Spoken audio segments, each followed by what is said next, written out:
Hello and welcome to today's webinar on battery fires before, during, and after the incident. My name is Brian Metzger. I'm a fire protection engineer with the U.S. Fire Administration and will be your host today. Today we will hear from several subject matter experts on the issues, challenges, and considerations associated with what has become an emergent topic and growing area of concern for the nation's fire service community. I will start by giving a quick overview of the USFA and what we see as a growing trend in fire incident data reporting and stakeholder feedback. Then we will hear from Adam Barrowy at UL's Fire Safety Research Institute, Chief Rob Brezendi at San Diego Fire Rescue Department, Mike Abraham at the Bureau of Alcohol, Tobacco, Firearms, and Explosives, and Chris Myers with the Environmental Protection Agency. We've assembled this group of talented individuals to provide a comprehensive introduction to battery fire incidents and hope that it initiates many conversations that lead to more informed and effective community risk reduction and response efforts. We encourage attendees to address any questions to the appropriate speaker or organization using the Q&A function, and we will try to answer them after all of the presentations and if time permits. This webinar is being recorded and will be available afterwards. It will also be posted on the USFA website, and so check back on the website for that. With that, I'd like to first turn it over to the U.S. Fire Administrator, Dr. Lori Moore Merrill, for some opening remarks. Great. Thank you, Brian. And good morning, good afternoon to everyone. The United States Fire Administration's mission is to support and strengthen our fire and emergency medical services to prevent, mitigate, prepare for, and respond to all hazards. Since 1974, the USFA has led national efforts to reduce the impacts of fire and other disasters in our communities through education, through promoting building codes and standards, fire safety, advocacy, data collection, research, and grants. And there is much more to do. Lithium-ion batteries and the emerging alternatives constitute a significant component that drive to reduce emissions worldwide.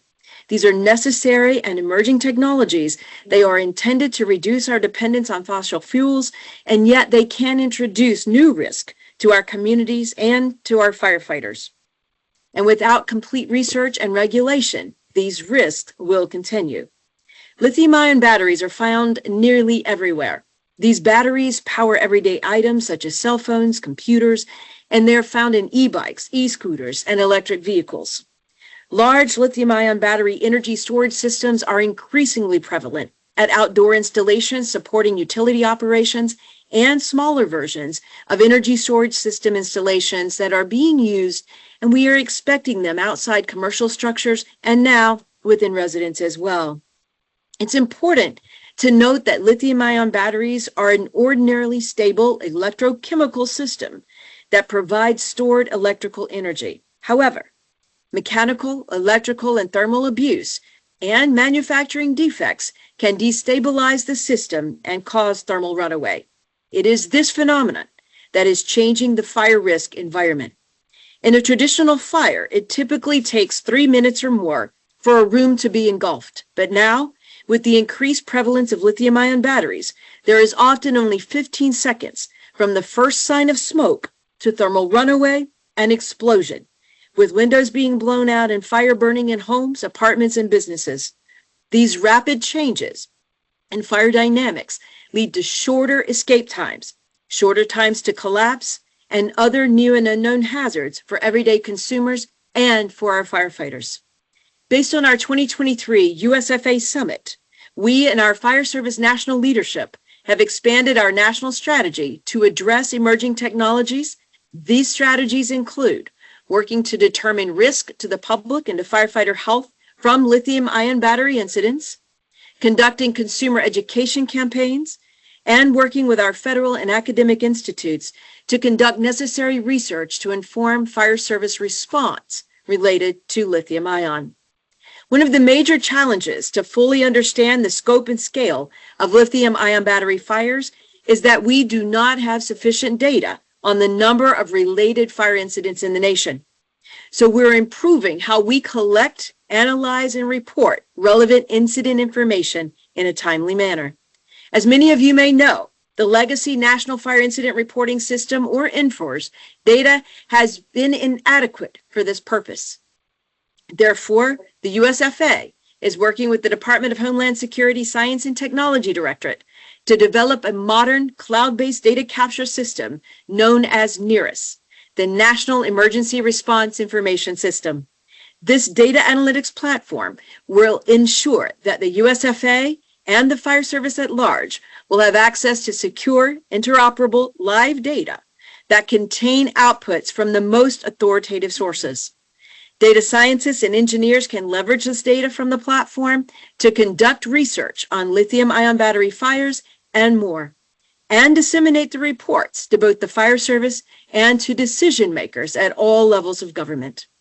As we look to the challenges ahead, such as those posed by continuing prevalence of structure fires and the increasing risk of emerging technology, USFA looks forward to working with all of our firefighting partners to build a fire-safe and a more resilient nation.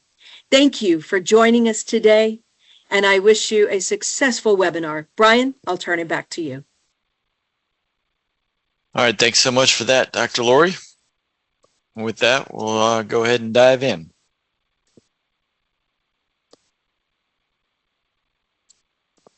As I mentioned, we're going to start the webinar with myself doing a brief introduction on the USFA and the and what we're seeing as related to battery fires, followed by Adam Barrowy with the UL Fire Safety Research Institute, then Chief Rob Rezendi at San Diego Fire Rescue Department, followed by Mike Abraham at the Bureau of Alcohol, Tobacco, Firearms, and Explosives, and then wrapping up with Chris Myers at the Environmental Protection Agency.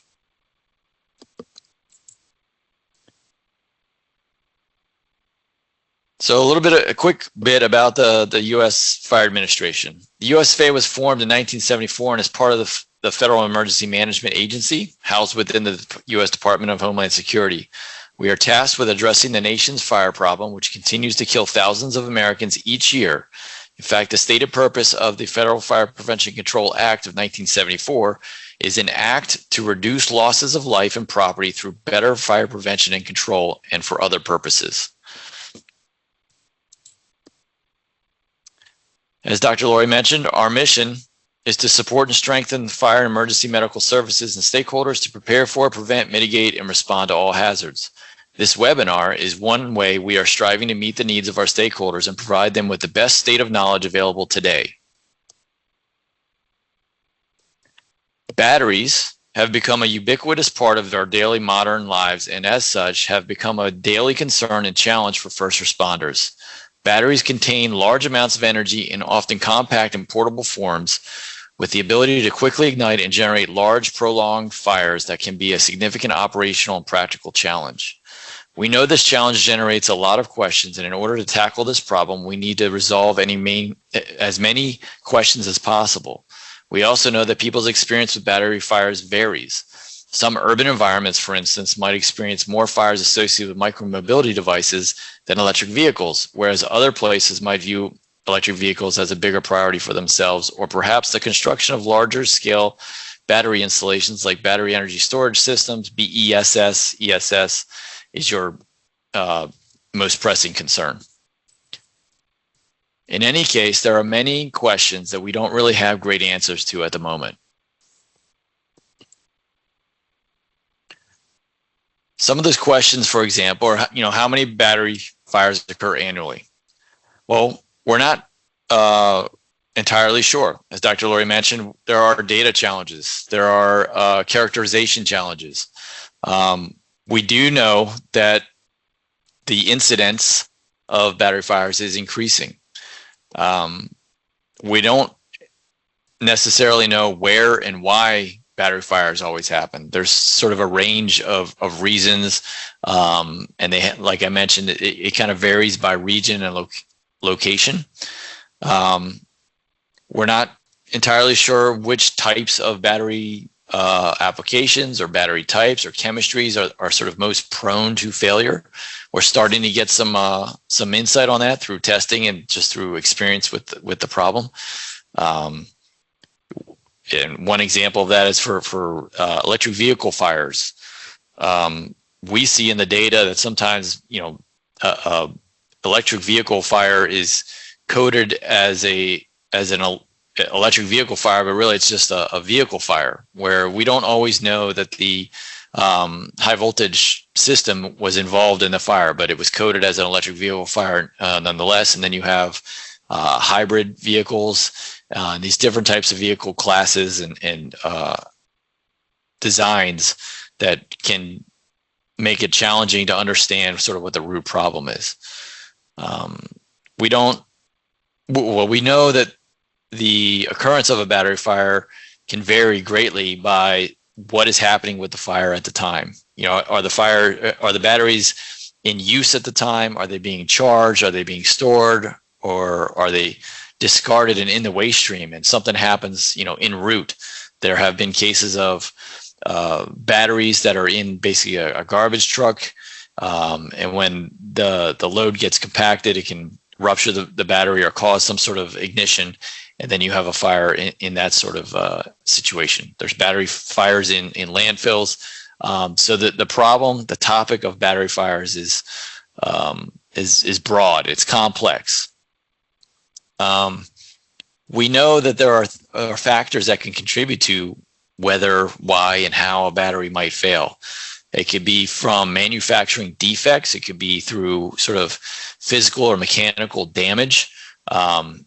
We would like to understand whether part of the issue is attributable to either a lack of safety standards or a weakness in existing safety standards and manufacturing standards, things like that. So as we go through the presentation today, as well as just when people are thinking about this problem, it's often prudent to sort of think ahead, try to understand what the root cause might be for some of these situations. And then lastly, I was going to mention state of charge. This is a topic that's emerging as well. We would like to get a better handle on, whether or how much state of charge is a factor in a battery's ignition probability, basically. There's guidance on how much charge should or could be in a battery when it's being shipped, for instance, but that also translates into just sort of daily use. And there's some guidance emerging for electric vehicles, for instance, what the optimal range is for both the health and longevity of the battery system or battery pack itself, as well as for safety purposes. Does it make sense to always try to keep the battery topped off at 100% charge, or is it maybe safer and more robust to only go above 80%? In rare cases, for instance. These are just examples, but they're topics to think about.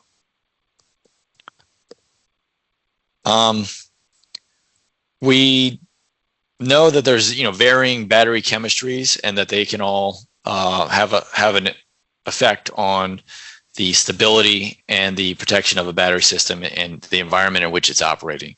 And those chemistries, those designs, they vary, whether you're talking about for sort of a vehicle application versus a micromobility device, or a larger application like a ESS system, or things like medical devices and toothbrushes, right?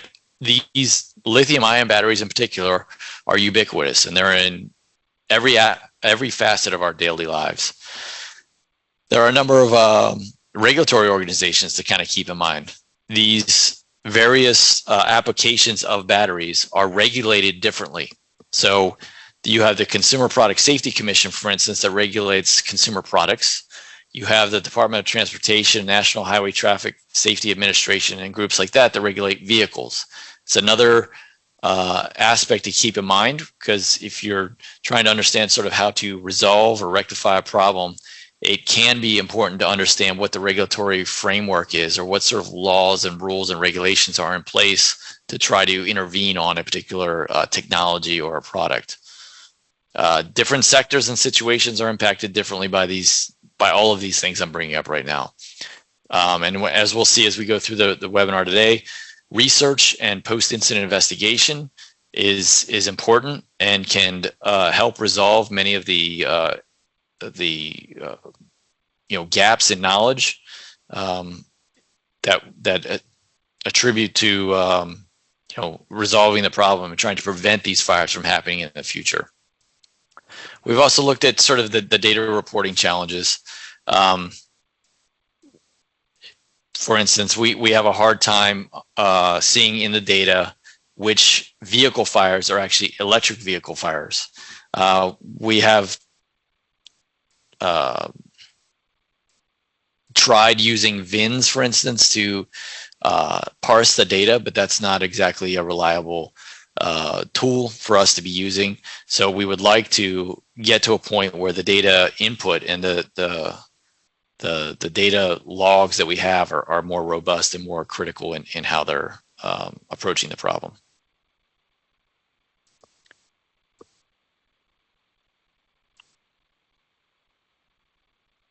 So on battery incident reporting, battery fire incident reporting, we know that there are dozens of electric and hybrid vehicle fires reported to the National Fire Incident Reporting System annually in recent years. We also know that that's likely not the total due to the nature of fire data incident reporting and the incidence of sort of vehicle fires and how they happen and what types of vehicles and why, right? If you have roadway incidents, for instance, they might get coded differently than, say, a vehicle that's charging in a house, for instance. So there's a lot of sort of nuance to how the data gets reported. We know that there's been a substantial increase in battery or battery charger related fires in ENFRs as well over the past 5 years. It's become a growing type of fire where, that type of fire used to be further down on the list of fires, relative to, say, cooking fires, for instance. That's a popular category as well. So battery fires and battery charger related fires has gone up the list. So we know it's increasing, and we expect that to continue as electric vehicles and battery powered devices become even more commonplace. To try and approach this and get at the problem, USFA has published guidance on how to better code battery fire incidents. There's an ENFRS-gram, for instance, that's available on the USFA webpage for anyone who's listening who would appreciate some guidance on maybe how to do that a little better so that we can retrieve that data and share it and disseminate that information, any corresponding guidance. It would be good to use the guidance available, the ENFRS-gram, to try and do that better. We know, too, that battery fires are not consistently reported, both in the detail of the data, the incident report, as well as geographically. It varies quite a bit. You have some jurisdictions that are, doing a better job of either reporting in general or reporting good quality data. It just varies depending on a number of reasons. Some places are well resourced, and some are not. But we know that roughly 15% of all of the incidents are reported by 5 departments, for instance. So it's just something to keep in mind that part of what we're trying to do is increase the quality of the data that does get reported and the consistency across the country. So with that, we're exploring better ways of doing data collection. As Dr. Laurie mentioned, we are in the process of building the National Emergency Response Information System, which will hopefully, make some of this a little better, or the use of data a little more approachable. And then we're also partnered with the Consumer Product Safety Commission and DOT's NHTSA on some other, guidance or policy matters. And for instance, we're working on at USFA, we're working on a electrical vehicle response and operations guide that we're hoping to publish sometime later this year. And then lastly, just sort of an example of sort of that disparity in how these incidents are getting reported. You can, this is just an example. It's not precise, but you can get a sense for, certain departments are really reporting a lot. We don't know whether that scales to sort of reality, whether those departments just happen to have a whole lot more batteries and battery fires happening, or if they're just reporting a lot more of them.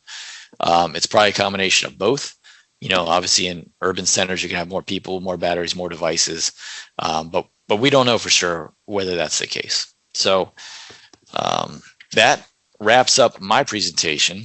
And with that, we will next turn it over to Adam Barrowy with ULFSRI. Adam, you're up. Okay, thank you, Brian. Bear with me, everyone, as I just switch over to my screen. And let me close I was tracking the questions, so let me close a couple things here.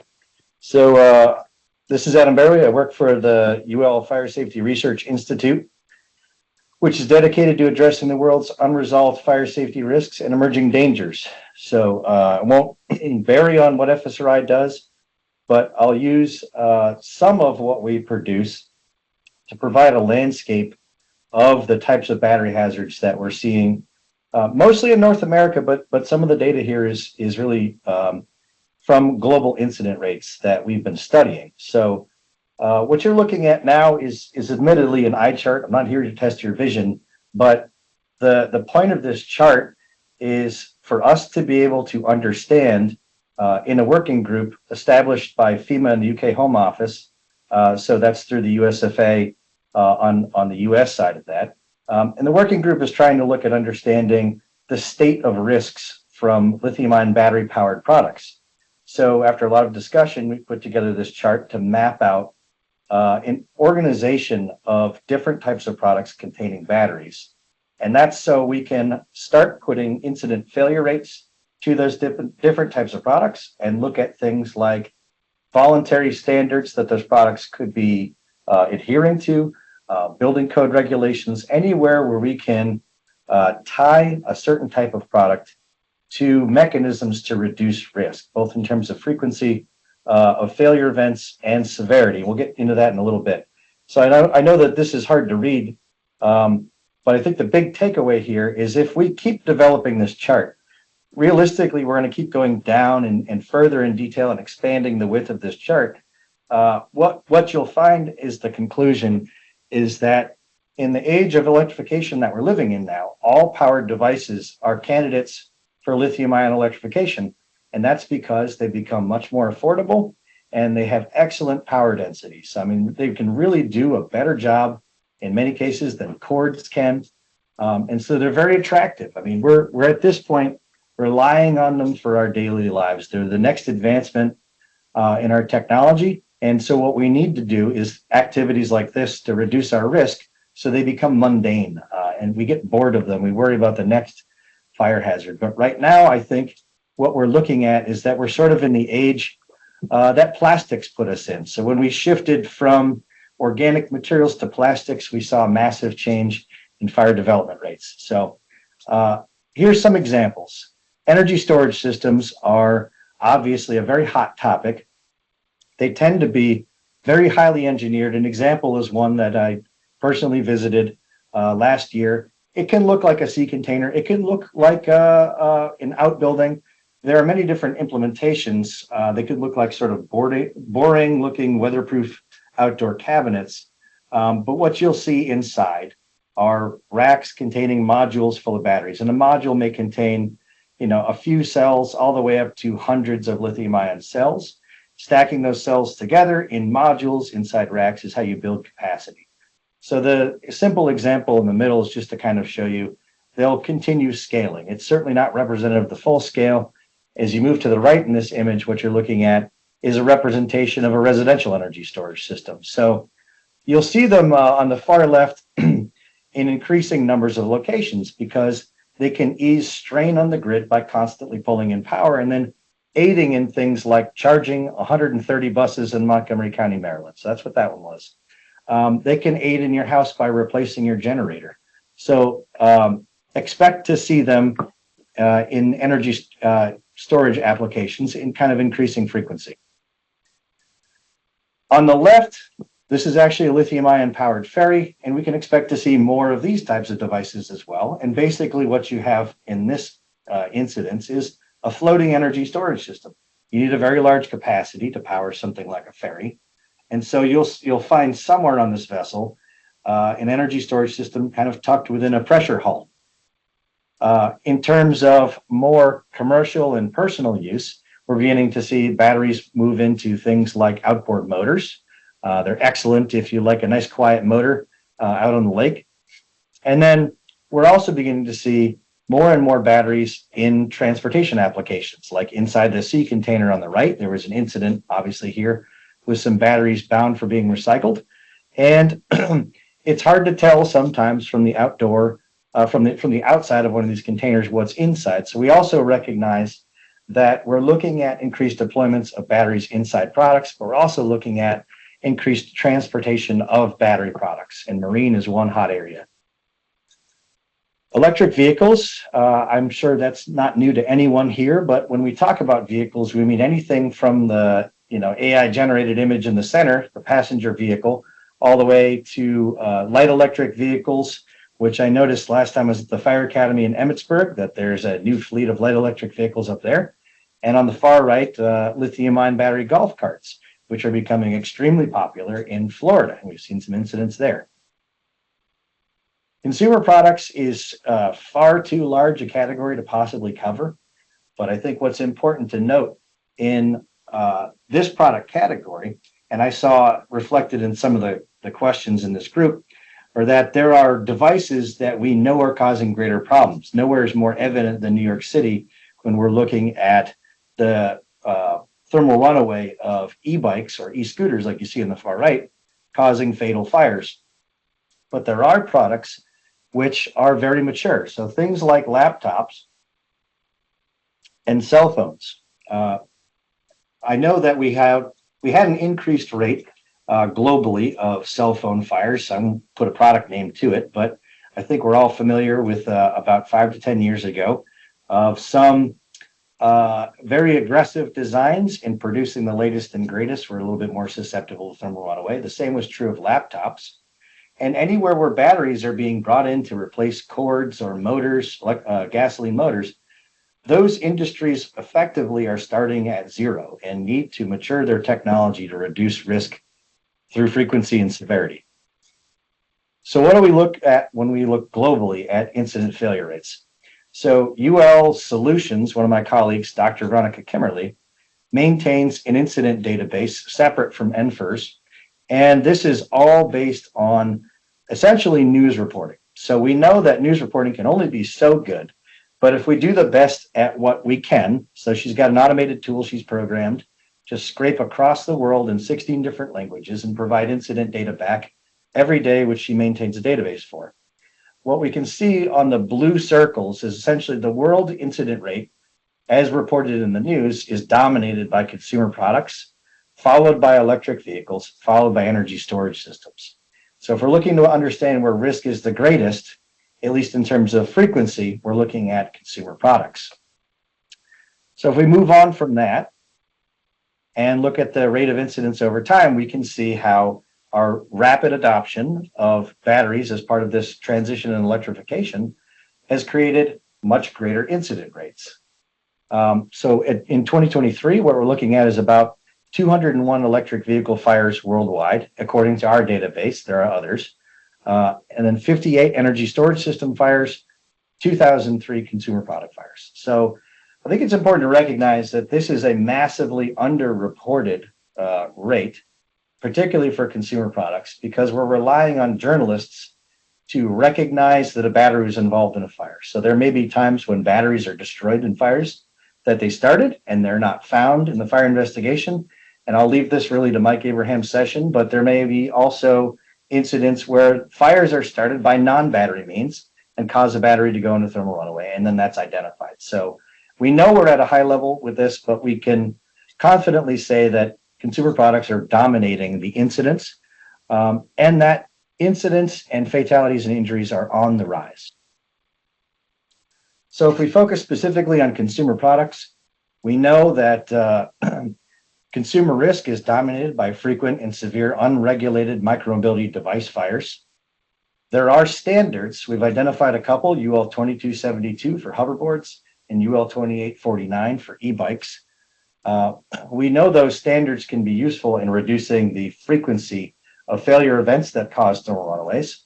And so we've seen now the New York City Council and FDNY work together to enact legislation requiring those voluntary standards to be adhered to for devices sold within New York City. And very much more recently, I think last month, San Francisco came with a little bit even more aggressive regulation, requiring much the same use of the standards, and then some regulations around how those products will be stored and charged within buildings. So ULFSRI has responded to some of the e-mobility fire risk by conducting experiments, which I'll show you a video of. But what we showed was that unregulated micromobility device fires can cause flashover within a minute, and deflagrations, or essentially the buildup and then ignition of flammable gas, can fail windows and interior walls. That was referred to earlier by both Dr. Laurie and Brian, and you'll see in a second how that can increase the severity of a fire before a fire department arrives. But also, we demonstrated that residential sprinklers critically can be effective in preventing flashover. If you look at the pie charts on the right within consumer products, we can identify pretty clearly that e-mobility devices, and this was one of the questions, so essentially anything that's a personal mobility device that you might use to get around that's an unregistered vehicle, they really dominate the failure rates. And in terms of risk, now this is getting at the core of my presentation here. What can we do to control risk? Well, the vertical axis on this chart here is frequency. The horizontal axis is severity. And so as you go up and you go to the right, that's just this kind of qualitative assessment of risk. Red is obviously unacceptable to us. Green is what we expect as American consumers of products. And both Dr. Laurie and Brian referred to the drivers, which would be things like battery abuse, lack of third-party evaluation of batteries, unqualified repairs and modifications, and then things that drive severity as well. So if an e-bike goes into thermal runaway in the middle of Central Park, there's some life safety risk, but not the same as if that device is adjacent to combustible items stored within a home in a high-rise that's blocking the egress of the occupants to the common hallway. If there's confined gas release, now we have a deflagration or possible explosion hazard.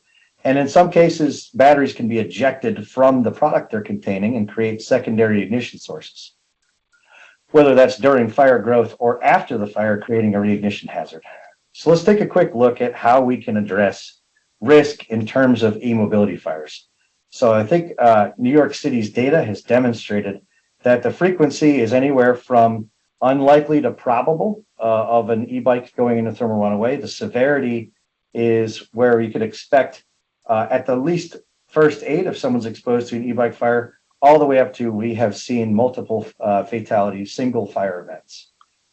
If we are to look at how residential sprinklers can have an effect, and this is approximate, this is sort of my estimation, we can reduce the frequency of fatal events, and we can reduce the severity of those events by preventing that transition of flashover. If we have certified e-mobility devices, e-sprinklers in this, e-scooters in this case, with sprinklers, we can minimize the frequency of those events and minimize the consequences by controlling them with sprinklers. So here's a video demonstrating what I'm talking about. So this e-scooter was forced into thermal runaway by overcharge. Essentially, this is one of the most common failure modes that's been observed in New York City. So low quality battery management system has allowed the bike battery to be overcharged. That's initiated thermal runaway. Thermal runaway is propagating, which is resulting in a lot of flammable gas release. That gas ignites, and the pressure that develops in that closed bedroom from the expansion of that hot gas blows out the bedroom window. We saw glass travel about 33 feet away from that window, but critically, now that fire is well ventilated. So typically what we're counting on in residential fires to slow fire growth is the fact that the fire grows in 3 minutes to a point where it gets underventilated. This fire, having ventilated itself, has enabled very rapid fire development through that room. And what we saw was transition of flashover from within 1 minute of thermal runaway, as Dr. Laurie mentioned. When we repeated that test, in the interest of time, I won't show you a video. I'll just show you before and after. So before is what our test setup looked like on the left, before the thermal runaway. On the right, after the thermal runaway, what we're demonstrating is a single sprinkler operating at about 10 gallons per minute was capable of controlling the fire coming from that lithium-ion battery and the plastics making up the e-bike and limiting the exposure of the surrounding materials and preventing flashover. So we've started a campaign called Take Charge of Battery Safety, which is a public safety education tool targeted at first responders and the public in raising awareness of the hazards of lithium-ion batteries and providing some guidance on how to respond immediately to incidents where thermal runaway may cause a fire. So one of the main points is, of course, that from the first warning signs of thermal runaway, you have less than a minute to escape. So the important thing is to get out, stay out, move out quickly, closing the door behind you. If you go to our webpage, which is batteryfiresafety.org, you can scan the QR code at the bottom here. You can see guidance for the rest of the acronym. So each letter, CHARGE, will provide some amount of guidance for first responders and the public to reduce the severity and frequency of battery fire incidents. And all of this campaign was developed with our partners at the U.S. Fire Administration, the Bureau of Alcohol, Tobacco, Firearms, and Explosives, the Consumer Product Safety Commission, and the Fire Department of the City of New York. So that is all available free of charge, and we are looking in the future to continue our campaign, continue to develop education materials and training tools. So that's it for me. I'll turn it over to Rob. Thanks, Adam. And while he's queuing up his slides, we're going to go next to Chief Rob Rosendi with the San Diego Fire Rescue Department to tell us a bit more about battery fire incident response. Rob, go ahead. We got your slides.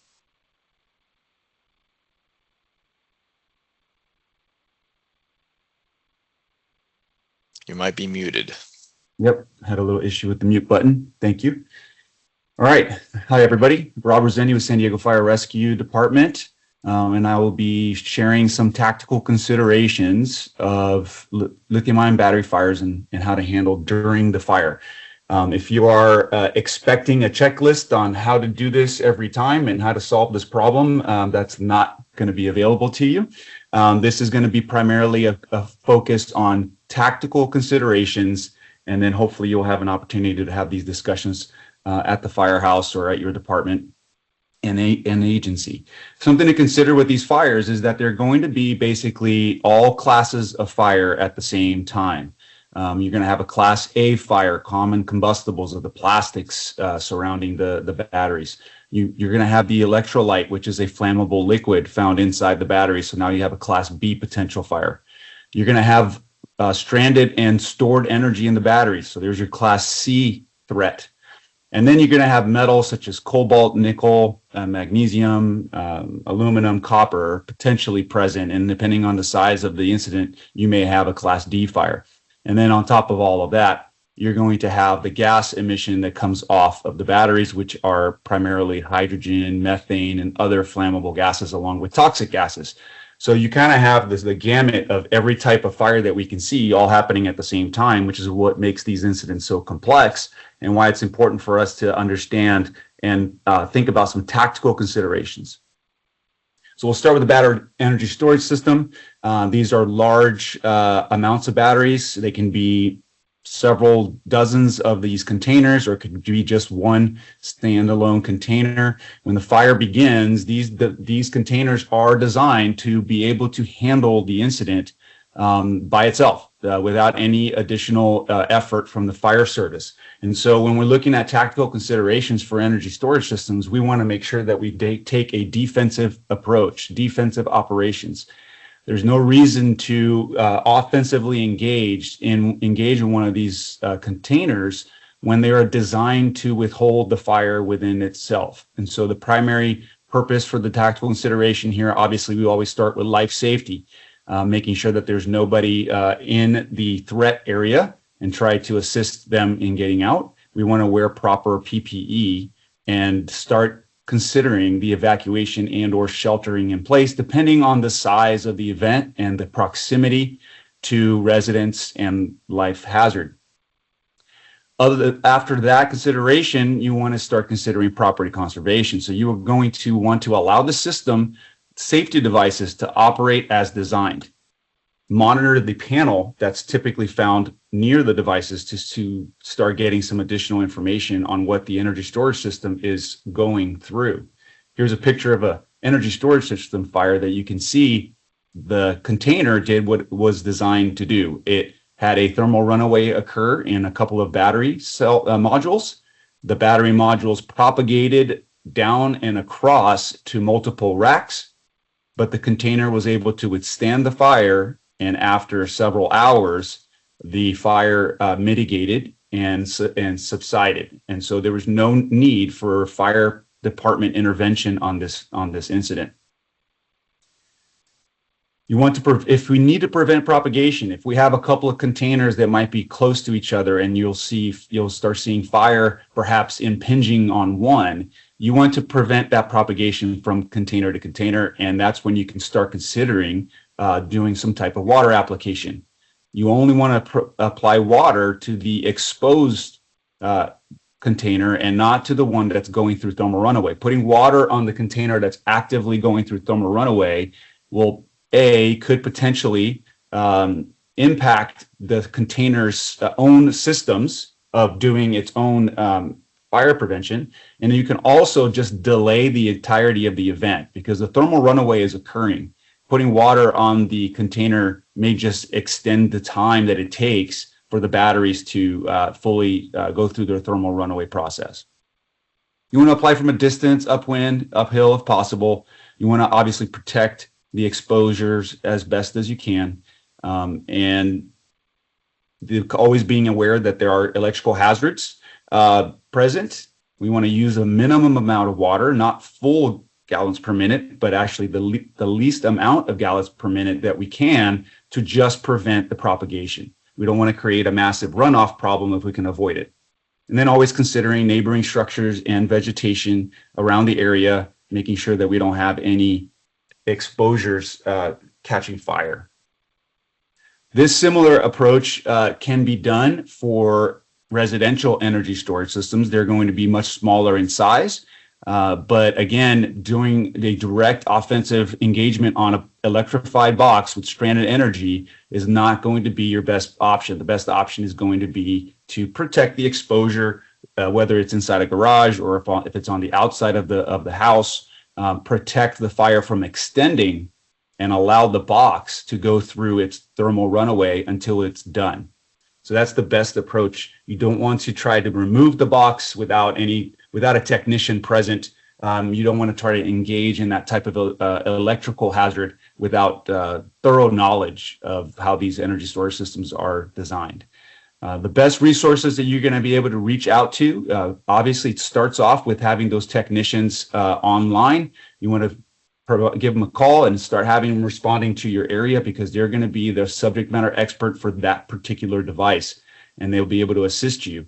The EPA, a hazmat team, and your gas and electric utilities are also going to be considerations to reach out to depending on the size and scope of the incident that you are, where you are. Moving on to battery electric vehicles, these have significant rapid smoke and flame production. And so there is definitely a time constraint with these incidents. We start seeing these fires progress extremely quickly. The flammable gases that are emitted from the batteries can light off in seconds. And as you can see in that picture, you start seeing propagation from bus to bus in this particular event. Some of the things to consider, the first thing we need to do is to identify that the batteries are actually involved. The majority of electric vehicle fires, per the reporting, do not involve the batteries. It's actually the plastics and the seats of the electric vehicle that have caught fire for some other reason. And with an aggressive fire attack of an electric vehicle, you could potentially prevent the batteries from being involved, which would then help you in the complexity of the incident. You can treat it like a regular vehicle fire. So the key here is to first identify if the batteries are actually involved. And the batteries are going to be involved. You're going to see a white smoke. That's actually not smoke, it's gas. It's white gas that comes out of the batteries. So you're going to see that present. You may see battery cell projectiles. You also will hear hissing and popping sounds of the batteries failing under thermal threat. You can see in the picture here, this is an electric vehicle car that had a major traffic collision, and the batteries themselves became exposed. This was an opportunity for direct water application on the batteries, and you may have the ability to stop a fire propagation within the battery pack. Water is considered to be the best cooling agent at this time. It does an excellent job of preventing battery propagation if you can get water into the battery compartment. However, it is not recommended to force battery compartments open, as the amount of electricity and stranded energy present can be an electrical issue, unless you have tools that are designed to do that. So, but if an offensive operation is required, meaning that allowing the vehicle to burn is not an option, perhaps it's too close to an exposure, or perhaps it's too many life threats around the area, and you need to engage in an offensive operation, water should be applied to the battery pack as best as you can. Typically, they're found under the vehicles. Some of the pouch cell vehicles may have some access points where you may have some success in applying water into the battery compartment itself. And then there are also some vents on the sides of the batteries that perhaps could be used to introduce water into the battery compartment. These are going to be different for every make and model. We're going to, all in the fire service, we're going to get better at this. The more of these fires we respond to as we learn. But at this time, the best recommendation is, if you have to do an offensive approach to a vehicle fire that the batteries are confirmed to be involved, it is to apply water directly to the battery pack itself, and expect to use a large amount of water to be able to suppress the heat that's being built up in the pack. Once the incident's been stabilized, you also need to understand that the rekindling of the fire can occur in seconds, days, weeks, months, and even years later. So just because you stabilize the batteries and they're no longer catching fire does not mean that the vehicle will not catch fire later on down the road. The 3 keys to success on handling an electric vehicle fire is, number 1, identifying that it's an electric vehicle and identify that the batteries are involved. If so, letting it burn, if possible, is your best option. The likelihood of that happening is pretty low. Most of these electric vehicle fires that we're finding are in heavily populated areas and in urban areas. And so letting the vehicle burn is not always going to be an option. So if that's the case, you want to make sure you have a water supply, and you want to try to cool the battery compartment the best that you can, and extinguish any of the flammable materials such as the plastics and the seats of a car, so that you can reduce that thermal impact of the fire. So our tactical considerations is life safety first. We want to make sure that we're wearing proper PPE and immediately assess for the need for rescue. We want to check for victims. You want to stabilize the vehicle by chalking the wheels so it doesn't roll away from you, and then evacuate the area of any personnel. We recommend the standard 330 feet in all directions and uphill, upwind, to try to keep people away from the gases and the toxicity of that fire. You should attack the vehicle like a normal vehicle fire. Foam is not recommended. It does not increase the success rate of cooling the batteries. A large amount of electric vehicle fires do not involve the batteries, which is why we want to approach these like a normal vehicle fire and hopefully be successful at that time. If you've confirmed that the batteries are involved and you choose to allow the vehicle to burn, evacuate the area about 330 feet in all directions and protect exposures and vegetation. If extinguishment or cooling is required, you want to secure a water supply. Consider tilting the vehicle to gain access to the underside of the vehicle. If you are going to utilize this technique, obviously training ahead of time is going to be required. and coming up with a process of lifting the vehicle. A recommendation is a minimum of about 18 inches to lift the vehicle so that the water can access the bottom of the battery pack. Consider directing the spray inside the vents of the battery pack if possible. Use a thermal imager to manage the incident. The thermal imager is not going to give you a great assessment of if the batteries are about to catch fire, but a thermal imager can give you a baseline of what the temperature of the battery pack is.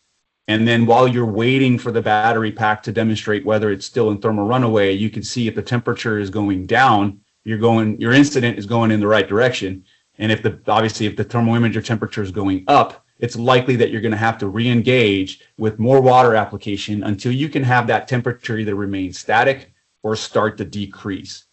Once you've stopped applying water to the battery pack, it's recommended that you stay on scene and then observe the incident for 45 to 60 minutes.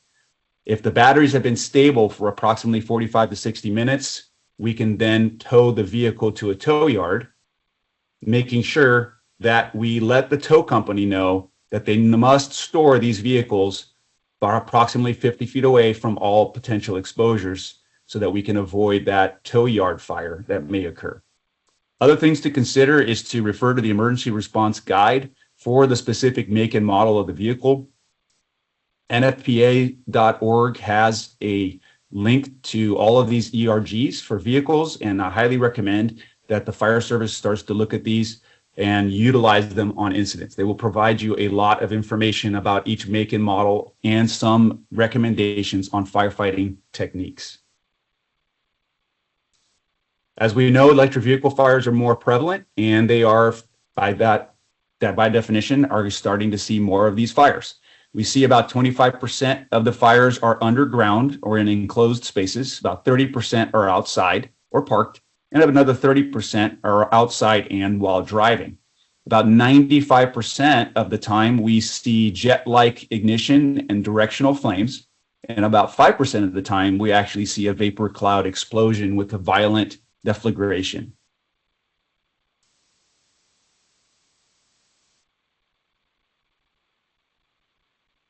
As you can see in this video, vehicle fire inside a garage, which was in an enclosed space. As Adam mentioned, when the fire is confined to an enclosed space, you have the potential for deflagration.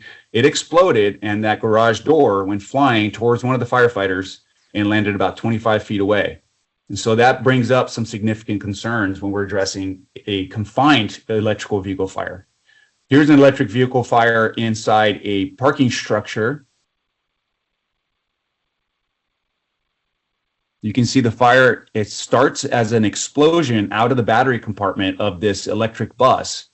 And as you watch the gases start to get emitted, in a significant amount of gases, and the fire starts to then light the flammable gases that are being emitted out. And you can see in a very short amount of time, you have a significant amount of white gas that's emitted throughout the entire parking structure. Thankfully, the structure was sprinklered and the fire was able to be kept within just the one bus and did not extend to the neighboring buses. Firefighters were successful in identifying this as an actual battery fire. This bus was retrofitted to be a battery bus, and the firefighters were able to identify the saddle tank that exploded. The saddle tank had ruptured open, which then allowed firefighters to apply direct water application into the battery compartment, which then allowed them to prevent propagation and reduce the incident to about a 30-minute response with about 200 gallons of water being applied. One additional consideration when you go to these types of incidents is understanding that all of this material that can be found scattered throughout the incident is considered hazardous waste. These are regulated metals. The coppers and the aluminums and the cobalt are all regulated metals that cannot be disposed of in the regular trash. And so you have to handle these types of incidents with this kind of debris as a hazmat and allow a hazardous waste disposal to be part of the plan. The other thing to consider as you look down at this picture is you see some of these cells that look pretty intact. they were in fact still fully charged with stranded energy. And so if these batteries get improperly disposed of, then you can just lead that to the next trash truck fire that you're going to be managing. So additional considerations for electric vehicle when we're talking about them being inside an underground facility or a garage or a warehouse is you'd want to consider approaching from an angle. Do not approach the garage door directly. We want to stay away from the potential of that garage door exploding. If there's no active fire and you're only seeing white gas coming out of the garage, you absolutely should be concerned about a possible explosive atmosphere. If there is active fire coming out of the garage, well, the fire is consuming that potential explosion. Same thing here for warehouses. As we're cutting roll-up doors without knowing what's inside, always be cognizant of the potential for an explosive atmosphere behind that roll-up door. In underground parking, largest hazard is going to be toxic atmospheres. You're not going to see as much of an explosive atmosphere due to the available space. So it'll be difficult to get to that explosive range, but the toxicity is going to be significant. And so we must do a primary search of these parking structures to ensure that everybody had an opportunity to get out. Allowing the vehicle to burn inside a parking structure is an option if you have sprinkler coverage. The sprinklers have been shown to be able to withstand the fire of an electric vehicle fire, which then allows you to allow the sprinkler to suppress the fire. And once the incident is stabilized, you can come up with a plan on how to remove the vehicle from that parking structure. Identifying the fact that it's an electric vehicle in an underground parking structure is going to be very difficult, if not impossible. The likelihood is that you're going to arrive on the incident without knowing what type of vehicle is on fire. So follow your department SOPs for underground vehicle fires. After being involved in any type of enclosed space with a battery fire, thorough PPE and personal decontamination procedures are a must. One last thing to consider. When you're doing vehicle extrication of an electric vehicle and it's not on fire, there is a possibility that during that extrication, you may damage the battery compartment itself, whether you're doing a door push or a dash push, or you're trying to cut some part of the vehicle, you may damage that battery. If you do, what's the plan? Does your team have a plan to manage the fact that you have trapped victims, a toxic atmosphere, and a potential explosive and flammable atmosphere being developed all in a short amount of time? And so we recommend that you have this training and this idea in place and this conversation at the firehouse as to how are we going to address that situation. Developing a concept of a RIC team with SCBAs at the ready while the rescue team is performing extrication should be considered, to include possibility of utilizing ventilation of the vehicle compartment, whether through hydraulic ventilation or positive pressure ventilation, to push any of the toxic gases that may be emitted by the batteries away from the rescuers as well as the victims. Here's a picture that we took recently just to demonstrate what that might look like. You will have your rescue team performing a dash push, and you would have a firefighter with a hose line charged at the ready to engage if any off-gassing or fire is occurred at the battery compartment. This also allows you to have another person keeping an eye on the batteries and letting the rescuers know if there's any threat. And the last piece we're going to go over is the consumer products or micromobility devices. These are the most common, as Adam mentioned, most common types of fires that we go on. Here's a fire that happened in San Diego. You can see the flames are uniquely colored. You can see that the door has been blown off of its hinges. The windows have been blown apart. The entire compartment of this 800 square foot apartment is engulfed in flames. The fire department responded with a 3.5 minute response time. They stretched the hose line. By the time they got there in less than 4 minutes, this is what they found. You can still see batteries exploding out of the compartment. So our opportunity for success with these e-bike fires is significantly reduced based on how quickly they burn. Lithium-ion batteries cannot be smothered. They bring oxygen to the party. The chemical reaction that occurs releases hydrogen and oxygen. And so you can't smother these fires and assess and assume that you're going to be able to stop the fire. Cooling to prevent cell propagation may be successful if the water can be placed into the battery pack, but we don't recommend forcing those battery pack open as they have stranded energy that could be an electrical short.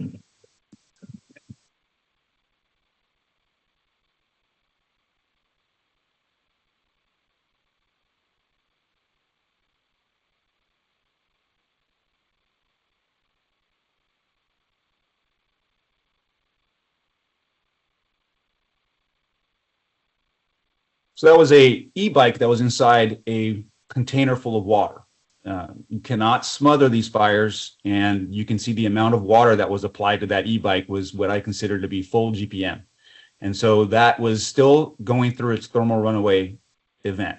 The likelihood of it continuing to propagate is lessened by the amount of water that was near it, but it was still going through its fire event. So when we're dealing with these consumer products, again, life safety, wearing PPE and SCBA to protect your respiratory protection, and then performing that rescue and evacuate the area is going to be your top priority. If it's outdoors, allowing the micromobility device to burn to completion and just moving it away from any other exposures would be your best bet. If it's indoors, attack the fire like you normally would. Just be aware of the presence of other lithium-ion battery devices. During a fire attack, an uninvolved micromobility device may ignite behind you. And so don't pass by a micromobility device without removing it from the area. You don't want fire to start behind you. Move all the lithium-ion battery cells and devices to a safe location away from firefighting operations prior to overhaul. This is a shift in our mentality. We typically want to perform overhaul relatively quickly to make sure we don't have any hidden fires.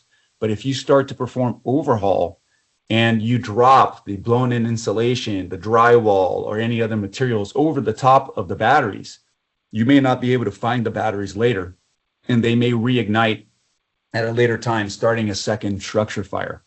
We recommend using a shovel to move the batteries and not your hands. Move them outside if possible.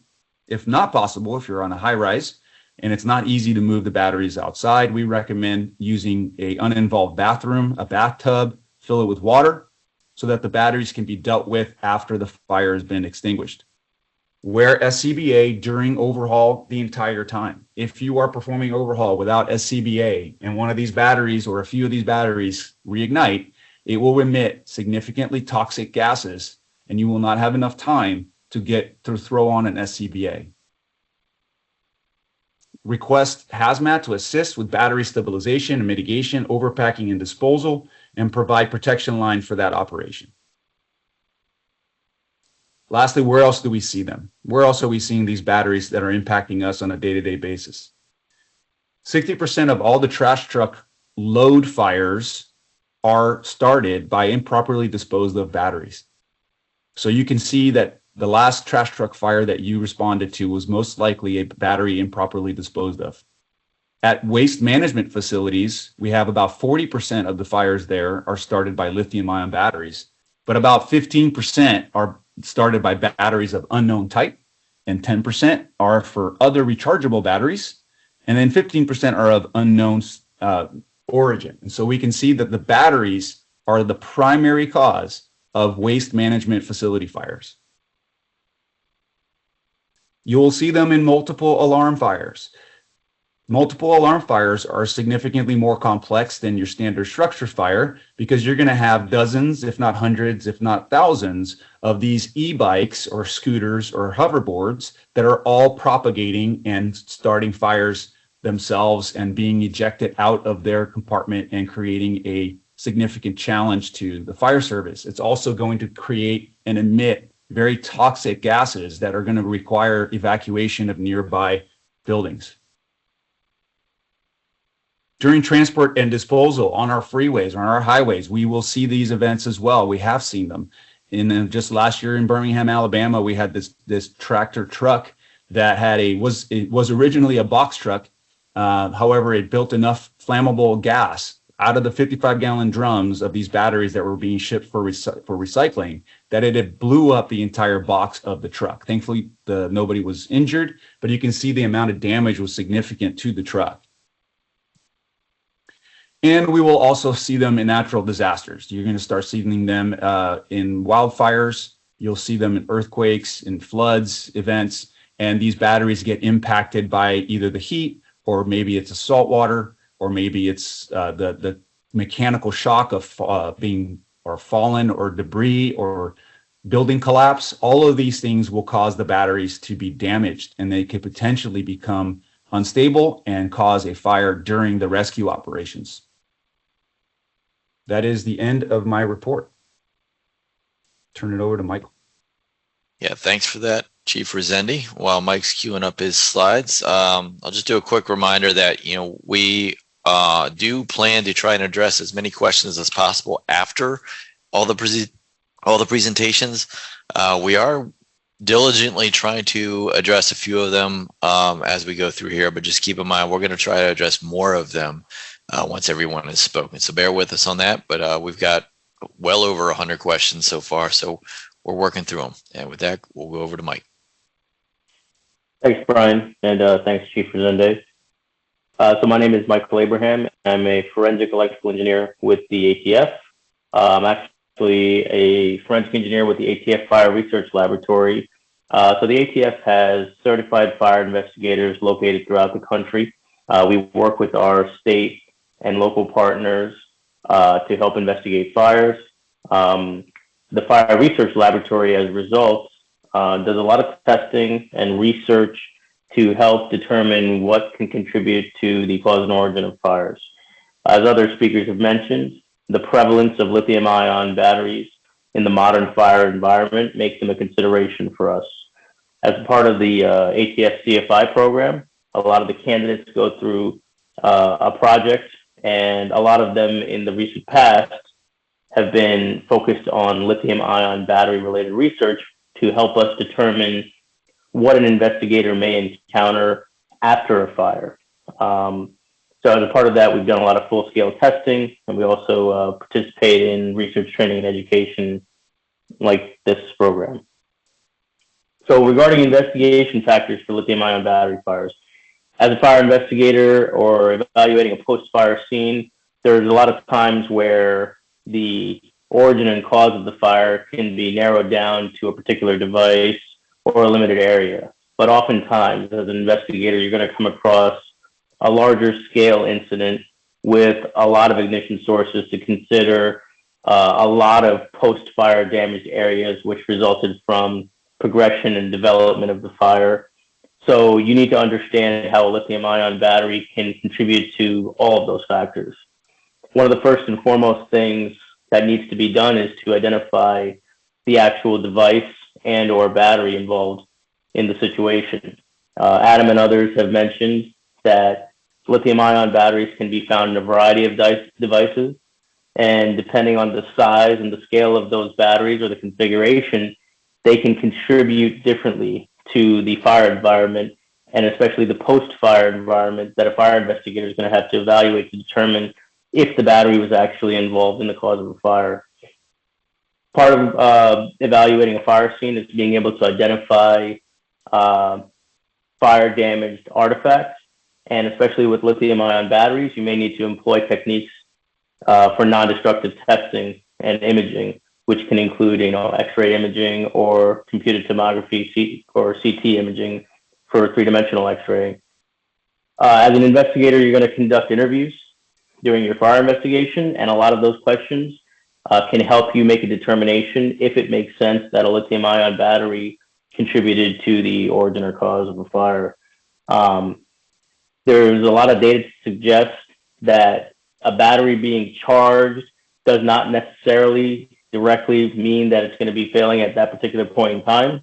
A lot of data collection from departments that we're working with actually shows that batteries not actually charging at the time of failure is pretty common. So it does, though, however, actively charging or discharging a battery contributes to generation of heat, and as a result can contribute to a failure mode and result in fire. Use So whether it was in use at the time of prior to a fire can play a role, whether it was potentially damaged or, adversely impacted. And recent events. Did anything abnormal with the device or the battery suggest that at the point in time of the fire, it could have been a contributing factor as, for the actual cause? One of the research points that we focused on during one of the projects is ejected material from lithium-ion batteries. And I'll have you on the next slide some pictures. But with the lithium-ion battery, especially those in the cylindrical format, the point of failure is not necessarily the point of ignition, because you can have batteries that eject material or fire off like a rocket and result in remote points of ignition or even multiple points of ignition. So as a fire investigator, you need to be prepared to identify if multiple points of ignition are actually as a result of an accidental failure of a lithium-ion battery versus, somebody making the determination that it could be an incendiary fire. There's the potential for a delayed failure because, as I mentioned before, it's not necessarily the case that the battery has to be charging or in use at the time of a failure. If you drop a device, and we've had investigations where this was the case, where in the recent past, the device was dropped and days or weeks later, it was tracked back to that device actually being involved in a failure, and, the mechanical damage made the most sense as far as the contributing factor. So consider delayed failure of a battery that may not be actively in use because of a previously, contributing factor or issue. And then the impact on fire dynamics. So as a fire investigator, fire dynamics is one of those things that you're going to be using to help determine the origin of a fire. And as the chief mentioned, you may have lithium-ion battery-powered products in a compartment that can ignite as a result of impingement by fire. So as a result, you need to understand if you're having fire development, growth, and spread as a result of that. You can have the gases being produced as a result of the failure, which can now lead to fuel-air events, which can change the dynamics associated with fire progression, just like ventilation does. In Adam's example, the window was blown out, so that's the same as opening a window or a door during a fire event, and as a result, it'll change your pattern. So you need to be able to understand what you're looking at after a fire occurs. This slide shows some of the pictures from that testing that we did with Senior Special Agent CFI Emmanuel Silva, where we evaluated the probability and propensity for igniting spine fuels from the point of failure of an 18650 cell. So those three small images at the bottom actually represent our large burn room, which that cheesecloth grid that we laid out is about approximately 120 by 120 feet. And in that bottom right-hand corner picture, you can see a cell was ejected and shot 60 feet and landed on that metallic cover over the pool stations and other equipment in the laboratory. So consider that during your investigations. As an investigator for any appliance or device, you need to consider failure modes. Dr. Lowry mentioned some of these factors, but electrically speaking, anything that contributes towards a rate of charge or discharge for a lithium-ion battery can result in a failure that can result in fire causation, or the battery going into thermal runaway resulting in fire causation. So what does that mean? That means you can be charging it with an aftermarket charger or something that's not rated to charge the battery at the rate the manufacturer specified. And the same thing applies for discharge. If I use a higher capacity battery, or I modify an appliance to demand more power and I use a battery that was originally rated for a different type of use, in either of those circumstances, you're going to be generating more heat, and that heat can contribute to a breakdown and result in an internal failure. Mechanical damage is an obvious one that a lot of people have encountered. This can include puncturing, crushing, and a variety of forms of consideration. And I have a brief slide next that'll show an example of that. Thermal damage. So thermal can be actually two different considerations. First of all, it can be operating conditions. The battery itself has an operating range as established by the manufacturers. There's going to be ranges for charging batteries, and if they're not charged properly, you can contribute to the internal breakdown of the battery as a result of, charging, let's say, a battery that's below the minimum operating temperature as recommended by a manufacturer.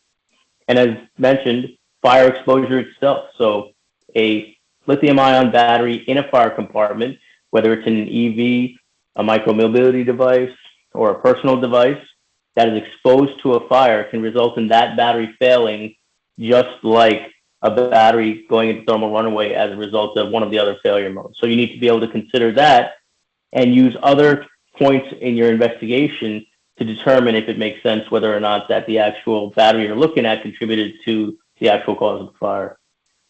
There's other factors that can also come into play, environmental factors, salt water, for example, or water infiltration, environmental, contaminants can result in a battery discharging or arc tracking over connections. And we've had incidences where fires have occurred because of those types of situations where there's flood waters and whatnot involved. Manufacturing, obviously, you've seen a history of those kind of devices that have manufacturing issues, so consider that during your investigations. And of course, improper use. This can include up to incendiary devices being created with lithium-ion batteries that we have to be concerned with as investigators. So you need to know if the actual failure of the lithium-ion battery was actually an accident, or was it intentionally put into thermal runaway, which can obviously result in detrimental effects, as you've seen. This next slide has a video that will start playing.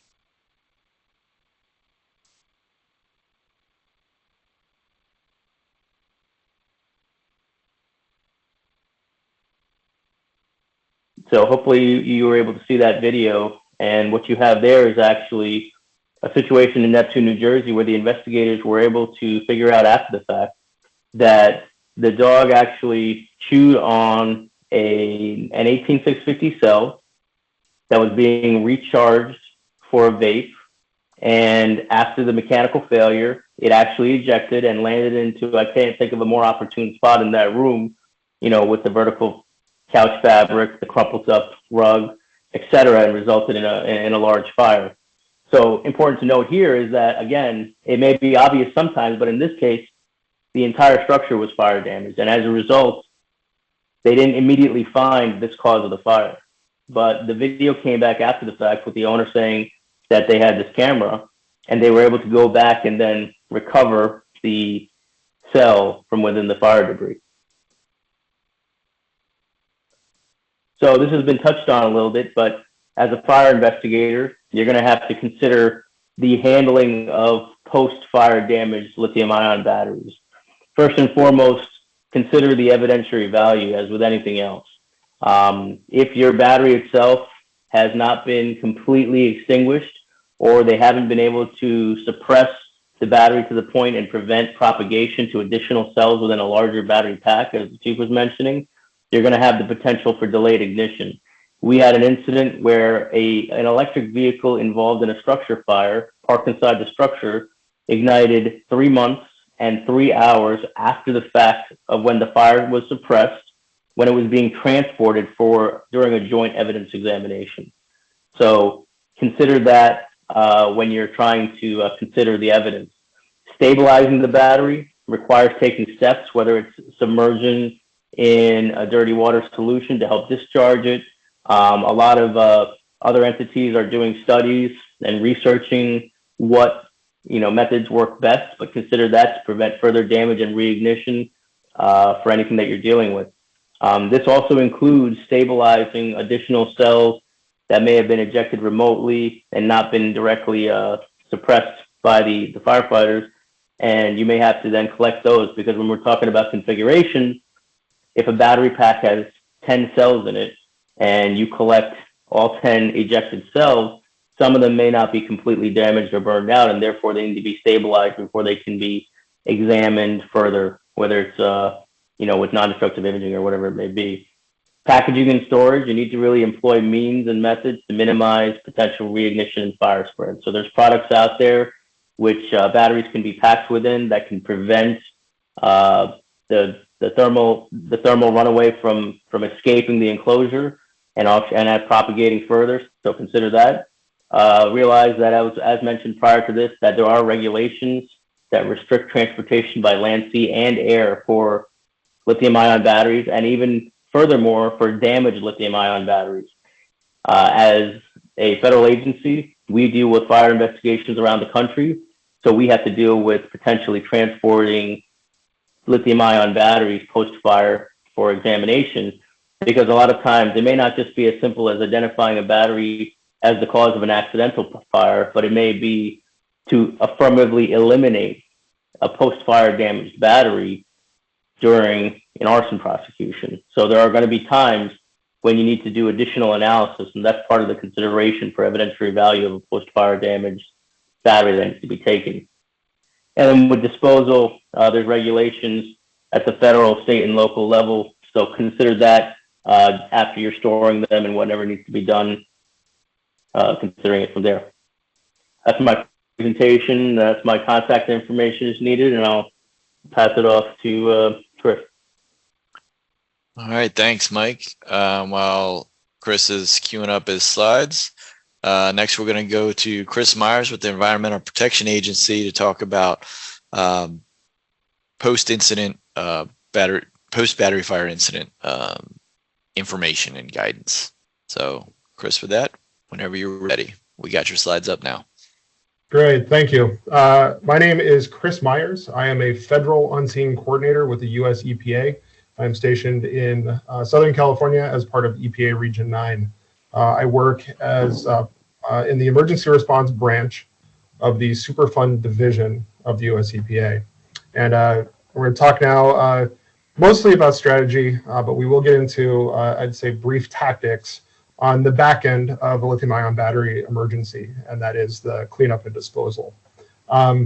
The EPA typically gets involved when the resources required for mitigation exceed the resources of local or state agencies. So scale is what I'm talking about, but the methods I will be talking about and getting into are scalable. So they go from your small fires to your large natural disaster events.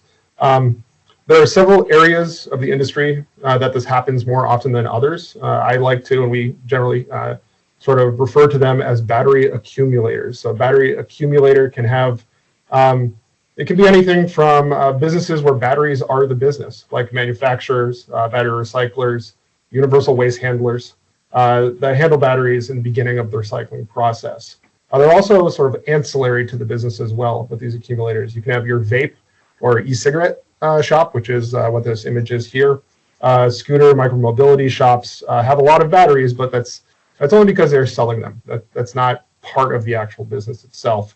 And then on the very large end of the scale, we deal with the post-disaster cleanup operations under the Emergency Support Function 10 Annex of FEMA. The US EPA and US Coast Guard are the lead agencies under that. That is oil and hazardous materials. So this comes into our responsibility with that. So talking about the site stability and waste stream segregation. That is sort of the first thing that you will want to do when you're pulling together your conceptual site model is separate the batteries. Both Chief Rezendi, Mike have talked about the days, weeks, months, or potentially years after an incident where DDR batteries are still able to go through thermal runaway events. So applying a methodical approach to site stability is very important. So separating the batteries from your non-battery wastes. The photo on the left of the screen is several days post-incident at a battery recycler where thermal runaway happened as part of sort of the debris field out back. It continues to happen. The methodology you're seeing on the right of the screen here is actually from that first photo of the vape shop. This is separating the lithium-ion batteries from the nicotine packs in the e-cigarettes, because both of them are a different type of waste that needs to be routed differently during the disposal process. So additionally, as you think about this, and as you think about the site you have holistically from sort of cradle to grave, to use our terminology, the disposal methodology affects how you will treat this waste. Is it going to a hazardous waste disposal facility? Is it going to a battery recycler? So understanding the whole chain and getting the whole site conceptual model put together before starting work pays dividends when you actually start to implement those countermeasures. knowing where it's going to go, how to ship it, how to process that waste should be something in the discussion at the very beginning of site work in the cleanup and disposal part of this. Here, there are a couple of examples. I have two videos here. This was from the Maui wildfires. You can see in the middle, this is a prismatic cell from an electric vehicle. But part of our process there, and one of the things that was part of our site conceptual model, was the inability to ship damaged, defective, or recycled DDR batteries via maritime transport. We could not find any private shipping companies to actually transport our waste as DDR. I'll talk about the packaging and shipping requirements of that here in a second, but we didn't have a vendor who would get it from point A, which was on the island of Maui, to the continental United States, to the recycling facility as such. There was not a facility available in the Hawaiian Islands, so we had to come up with essentially a process to process these batteries prior to disposal. Now, on a smaller site, as we talk about scalable, what you're going to see here is the brining of batteries, and the brining is a submersion in an electrolytic solution, so a salt water for a very simplified term, that enables these batteries to drop that state of charge. So the high state of charge batteries we found were a little more difficult to deal with than something at a lower state of charge. The potential for a cascading thermal runaway event was less. So I'm going to play the first video. The first video, we are intentionally failing the outer casing of the battery in order to get good contact with the internals of the battery, with the electrochemical cell, with our electrolytic solution.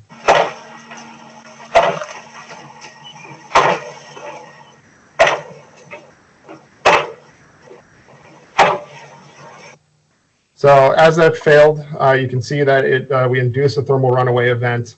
Again, the administrative, engineering, and PPE controls were all well thought out before this. Everyone is in respirators. The equipment operator is in a respirator.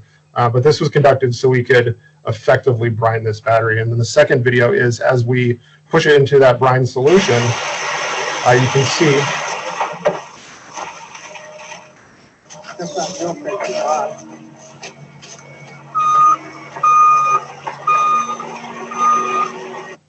And again, that is another, I love Chief Resendi's slide of full GPM. This battery is going through thermal runaway underwater. It is another example that water is not always the best way to extinguish these fires, and often won't. So as we move through that, we were able to drop the state of charge of the batteries, drop the potential for a thermal runaway event, and then as we segregated and collected the batteries in the staging area, it was much more effective to keep them separated and prevent an unscheduled event in that staging area. So that is something that can be conducted from the small scale, from the one-off sites. Brine Solution will keep this safe, but it is a full immersion to the scale you see here. And for context, in Maui, we had 30 tons of DDR batteries to deal with at the end of the day, at the end of the project, when we tallied everything. So prior to that, right, as the site is developing, when you're talking about shipping, right, you've identified a disposal facility, a recycling facility, sort of an end state for that battery. The shipping becomes very important. And the shipping regulations here in the United States are the 49 CFR, the 49 Code of Federal Regulations. Under the normal DOT regulation, it is allowable for 1 DDR battery per outer container. When you're talking about the scale of some of these sites, a single DDR per container is prohibitive to actual efficient processing of your waste. There is also the option of a special permit.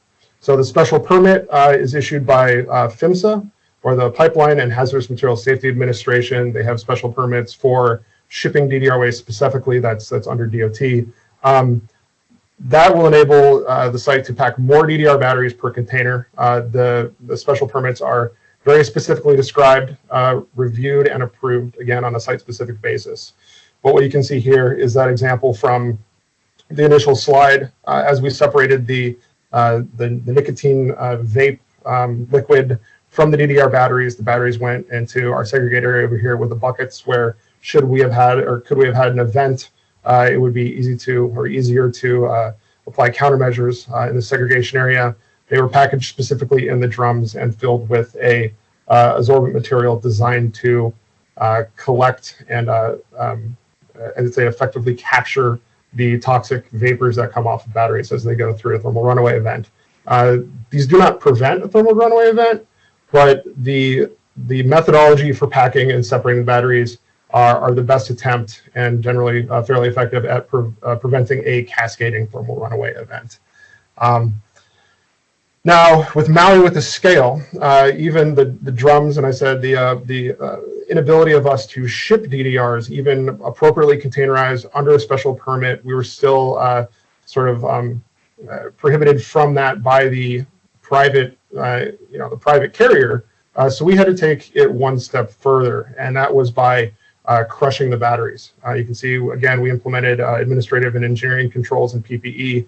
When we did this, all of these batteries had been brined, but because of that prohibition to shipping DDRs, we actually had to ship them as something other than DDR. So through this process, and you can see if you look at the center bottom photo, that 18650, that 2170, that cylindrical cell no longer meets the either 40 CFR, so the 40 Code of Federal Regulations, the EPA's definition of a battery, or the 49 CFR, the DOT's definition of what a battery is. So by turning them into not batteries, for lack of a better term, we were able to ship them as another type of waste. It wasn't just solid waste, it wasn't scrap metal. There are many nuances here that prohibit us from doing that, but it gave us the freedom to ship them in performance packaging as a not battery. Again, this is all part of your conceptual site model that should be identified at the beginning of the site, at the beginning of your project, essentially, when you're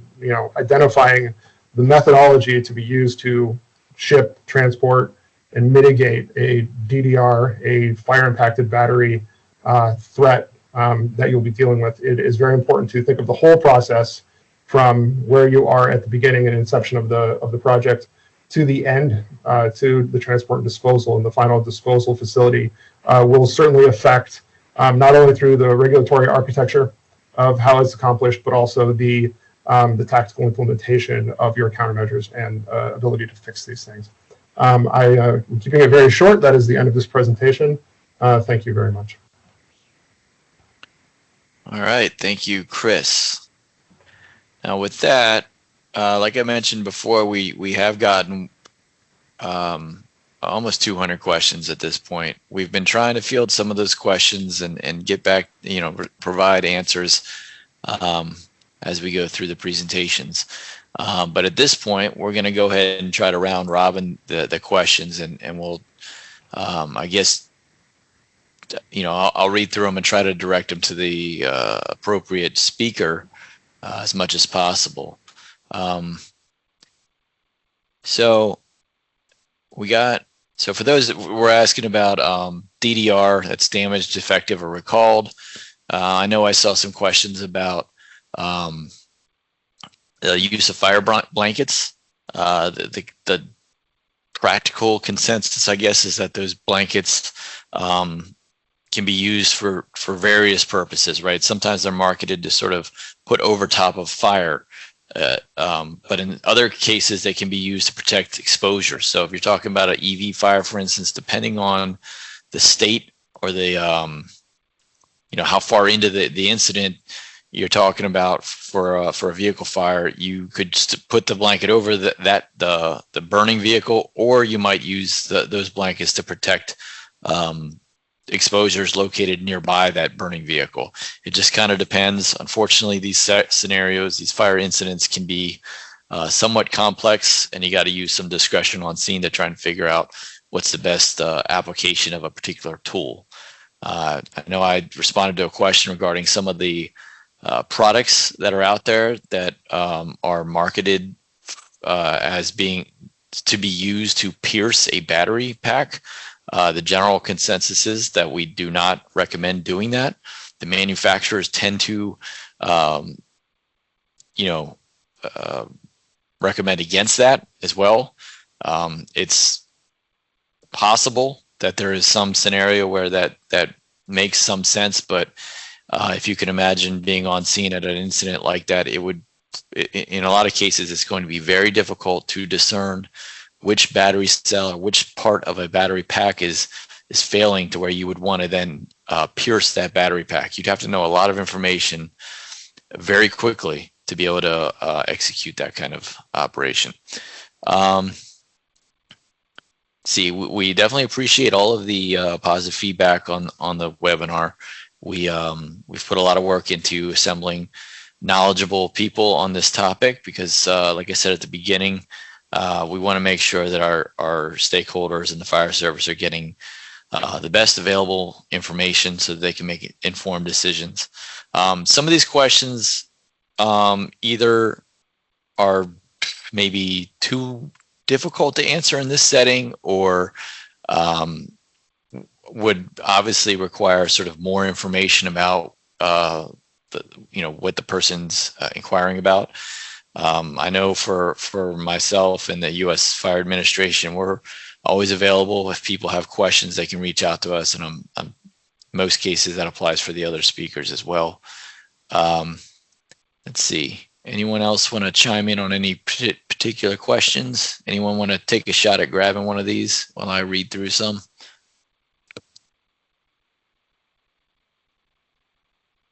Oh, this is Adam. Sure, I'll jump in on fire blankets. I think they are a controversial approach because it's not clear how they should be used, and there is no product standard for them. So there may be very poor quality fire blankets. There may be very good quality fire blankets, and there's no way to distinguish that right now. With regards to their use, I mean, we can acknowledge that you can put a barrier over, say, a burning electric vehicle or other burning battery products and limit the reach of the jets. So that may provide some beneficial impact, but it also means getting very intimate with the battery product. So it's hard to issue open-ended guidelines on just safely deploying a battery, the blanket on whatever the burning battery is, since there can be fairly low hazard battery fires, and there can be unknown, very large hazard battery fires. It's really hard to say you can just use them as just kind of a statement across the board. One other issue that I'm particularly concerned about that we need to see some data for is how to manage the issue of so if you've got a larger battery pack in something like a long range EV. If you have not stopped thermal runaway propagation, which you're not doing by putting a blanket over it, then you have a continual off-gassing. I'm not saying that is an immediate huge hazard, but it's something to consider in whatever environment you're deploying that blanket. So, for example, if you're in a one-car garage and you put a blanket over a battery in thermal runaway and limit flaming, you may be creating a deflagration hazard. You just need to consider that in your incident tactics. So I'll limit it there for me on blankets.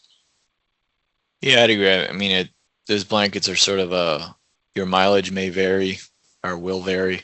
They're a tool in the toolbox, and if you're able to use them in an effective manner, we're certainly not going to stop you. But like Adam said, that it's sort of a mixed bag on that one. I'm going to throw a couple towards Chris here. We got one question on the use of cell block EX during response. And whether, I guess basically the question is, is it recommended to use cell block during response or for an investigation? Mike or Chris, you got any thoughts on that? Yeah, and I have to preface this by saying that I cannot officially endorse, the US EPA cannot endorse any private products. However, products like that are what we use to ship DDRs with the performance packaging as well during a post-fire event and cleanup operations. Yeah, and that is a good point. Sorry, Mike, real quick. Some of these questions have asked us about whether our thoughts on particular vendors or products. Most of us are unable to endorse specific manufacturers or brands or anything like that. So just keep that in mind. We can speak in general terms, but several of us do work for the federal government. We just don't do that. So keep that in mind. Go ahead, Mike. No, I was gonna just echo what Chris said in that that type of product has been successful for investigators to use as a packing material for post-fire batteries after they've been stabilized. So. Hi, Ed, Rob here. If I can chime in on that as well. I also will not be endorsing any particular products, but the thing to remember, and I think this kind of ties everything together, including what Adam was talking about, the blanket, is you have to, these incidents are so complex that they are not, you can't just check a box and say, hey, I put it in a container with a certain overpacking material and now I'm good and there's no more threat. I think you have to always respect the potential that there is. Put a blanket over something, there's still there's a consequence to what you're doing, right? And you must understand what that looks like before you employ any type of tactic. The same thing with this overpacking. You're putting batteries in a container. There's a good chance you're reducing a lot of risk, but there's also other potential still present. And so just kind of being aware that don't just completely let your guard down and say, I checked the box, I managed the incident, and now I'm done. Is I think it's a little bit premature. We don't know enough to be able to do that. So I would just I'm not saying don't use it, but like Mike mentioned, in San Diego, we de-energize the batteries before we overpack them, just so that we can reduce that risk a little further. Yeah, it's a great point. I mean, there's, as much as we'd like to offer some sort of checklist, it's kind of difficult to do that. These incidents are complex. The phenomenology involved with them is complex, and you kind of have to defer to a set of principles and understand, what you're dealing with. For instance, we had a question from, as far as shipboard, like fires, battery fires, whether that's shipping of battery packs and battery materials versus or the shipping of entire vehicles, and how to deal with those types of scenarios. I would suggest that people employ a set of principles, right?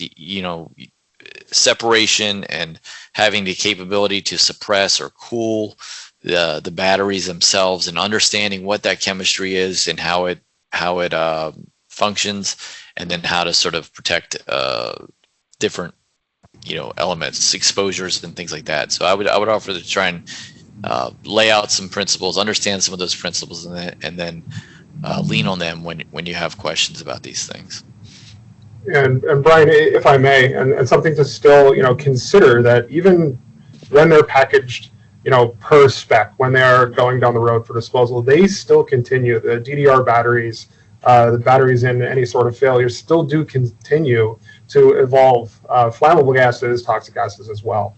So there is no silver bullet, full solution to this. So that needs to be, considered and part of the calculus when designing your shipping and transport and on-site stabilization, is that hydrogen is still being evolved from these, even after a fire, even after an event, that they still do continue to breathe some of these toxic and flammable gases.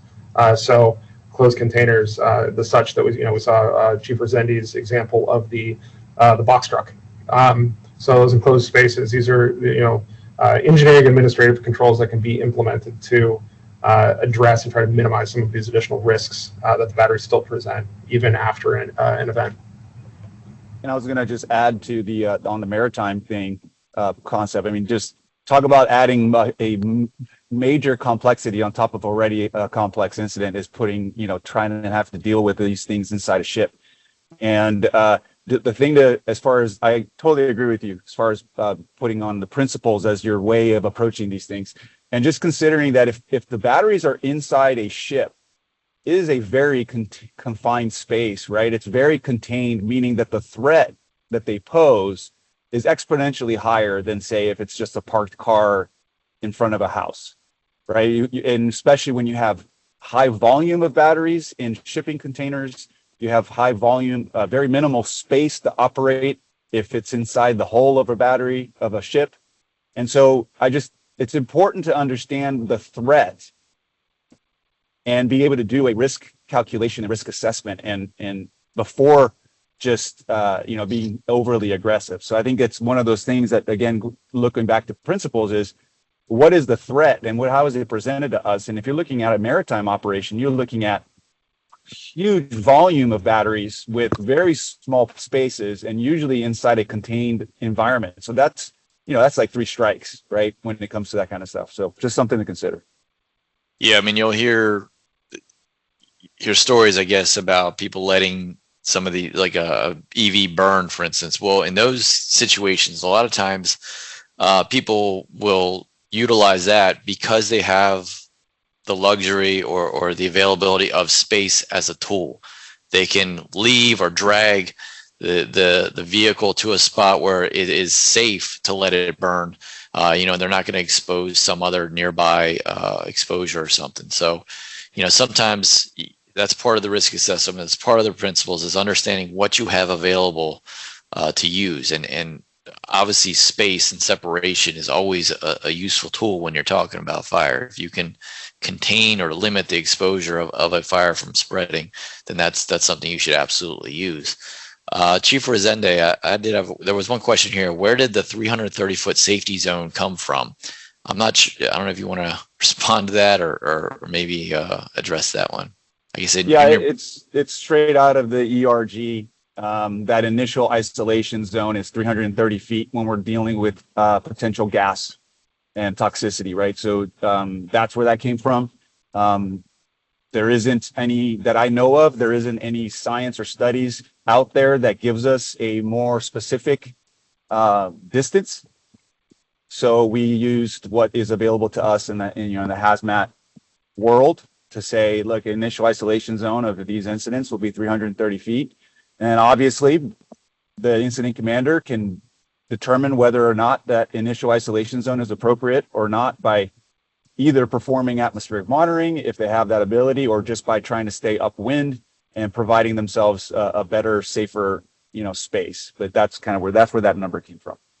Good. Thanks for that. Yeah, I mean, another thing to keep in mind is that some of the research and the study on this topic, I know Adam, for instance, is involved in some current testing, ongoing testing. There's other testing that's going on. Some of this is emerging. We're trying to get a better understanding of sort of what the zone of influence, so to speak, for one of these, for different battery fires might be, and what sort of guidance should be developed to provide to first responders or regulators or even building officials.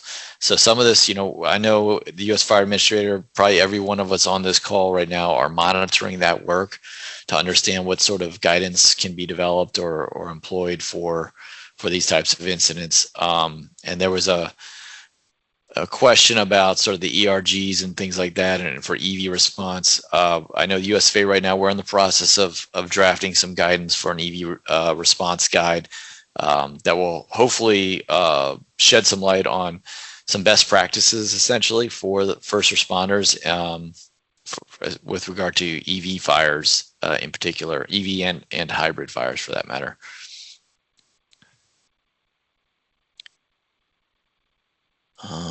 Just looking through the rest of the questions here.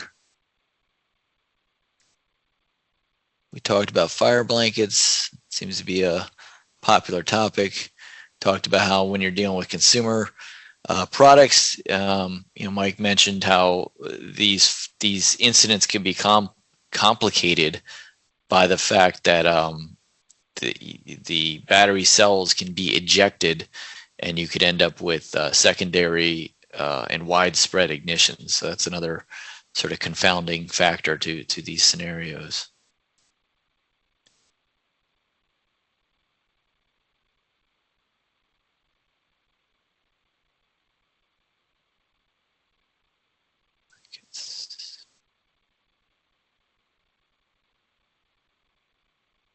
Rob, we got one for you in here. In your opinion, should every utility scale BESS, so battery electric storage system, or battery energy storage system project be required to have a site plan designed to incorporate runoff containment during water application to adjacent exposures?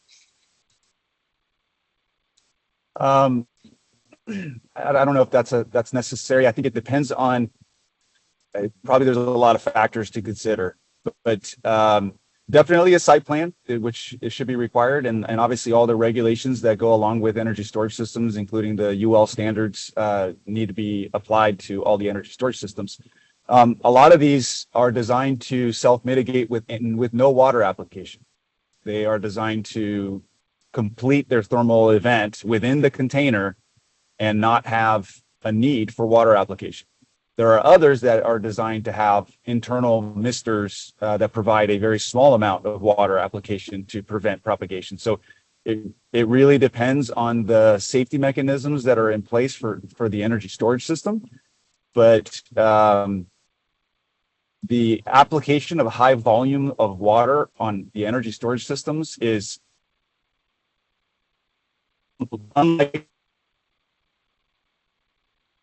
over the last months. We had one energy storage system fire in San Diego County, and then we had another energy storage system fire in Kern County. And after doing an after action review of both incidents did not require any water application. The systems themselves were able to withstand the fire propagation within the container.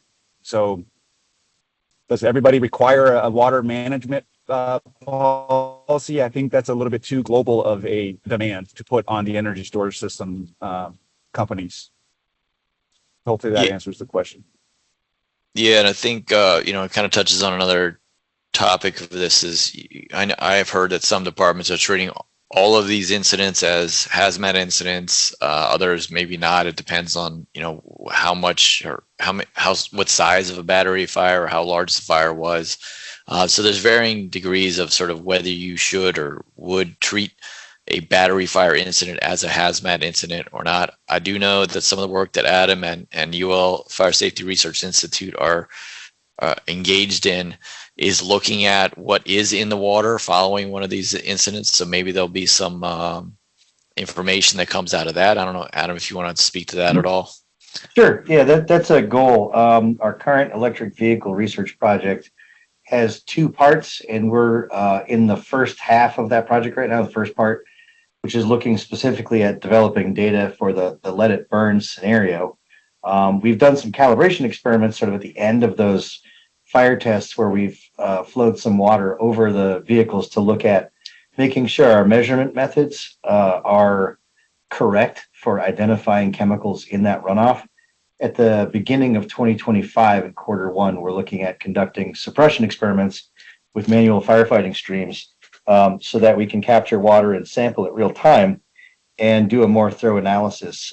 What we can see from the initial results are basically that you find the elemental metals that make up the cells in the runoff. They're not, this would really be, I think, Chris's territory, but I looked at some EPA regulations and they don't appear to exceed any of those. What my job is right now is just to make sure that the measurement is good quality so we can engage with folks like the folks at EPA in the future to determine that assessment of whether it's hazardous waste.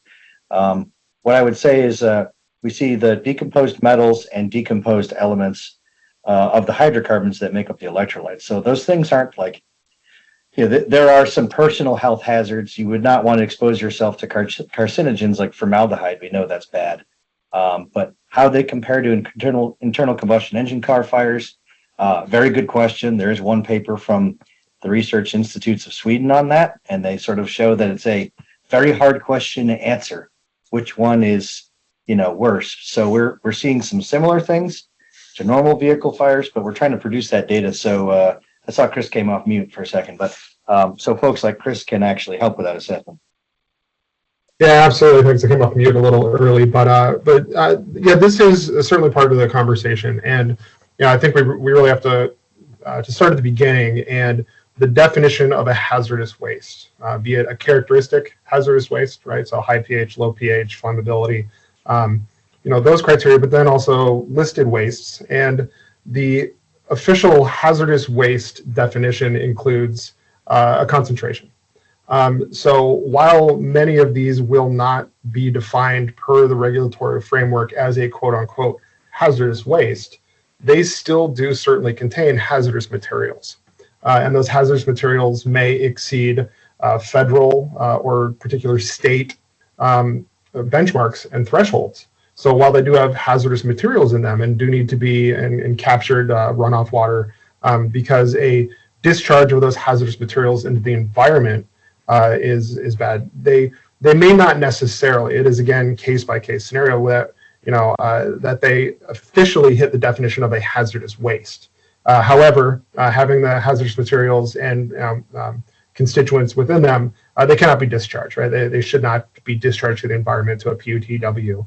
They still need to be appropriately captured, contained, and disposed of. They just may not hit those prescriptive hazardous waste definition characteristics.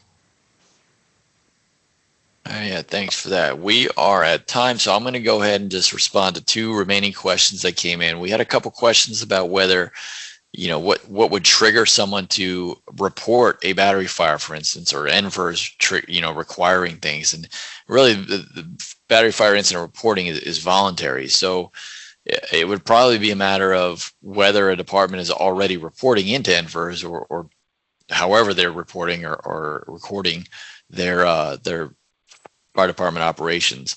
But if they are reporting to NVERS, like I mentioned in my presentation, we do have some guidance on how to go about doing that in a way that allows us, as well as everyone else, because we do disseminate and share the data that is collected, how to best do that so that people can go in and query it afterwards and maybe try to create some targeted efforts to address the issue. And then there was also several questions about sort of some either defective or substandard products that come into the U.S. This is an issue for, it depends on who regulates that industry and whether there are ways to bypass those rules. Unfortunately, the answer is not straightforward. We know there are substandard products that do make their way into the U.S. Sometimes that's because the standard itself could use some improvement. Sometimes it's those products are not tested to any standard. Sometimes it's that the companies are just unscrupulous and say they've tested or certified these products when in fact they have not.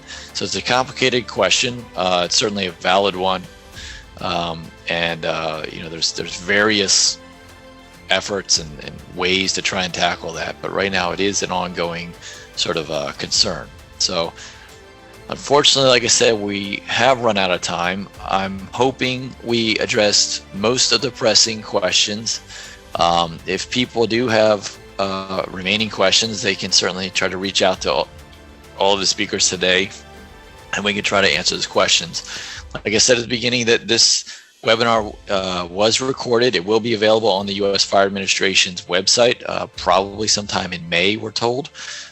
So keep an eye out for that. And with that, we'll go ahead and close. And we appreciate everyone joining us today, and we hope you got a lot out of it. So thank you.